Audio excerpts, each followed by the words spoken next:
ధర్మేంద్ర ప్రధాన్ అనకండి, అధర్మేంద్ర ప్రధాన్ అనాలి. ఆయనకి సిగ్గు శరం ఇంతన్నా ఉంటే ఆయనే ముందుకొచ్చి రాజీనామా ఇవ్వాలి.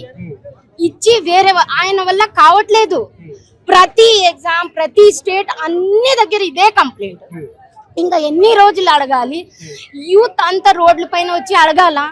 మారల్ వాల్యూస్ 1% కూడా లేదు. అందుకోసం వాళ్ళు రాజీనామా చేయాల్సిందే, ఈ సిస్టమ్ మారాల్సిందే. అసలు మన భారతదేశం మంచిది కాదు అని అనకూడదు, చాలా మంచిది, హెవెన్ లాంటిది ఇది. ఇక్కడ సిస్టమ్ వర్స్ట్ సిస్టమ్.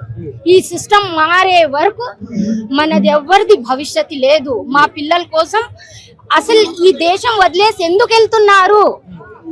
చదువులోనే ఇలాంటి దోపిడీలు ఉంటే ఇంకా వాళ్ళ ఫ్యూచర్ ఏముంది? అందుకోసం అందరు చదువుకుంటున్నారు. టాలెంటెడ్ స్టూడెంట్స్ అంతా వేరే దేశాలకు వెళ్ళి అక్కడ డెవలప్ చేస్తున్నారు. మనం ఇక్కడే వాళ్ళకి ప్లాట్ఫామ్ ఇస్తే మన దేశమే మంచి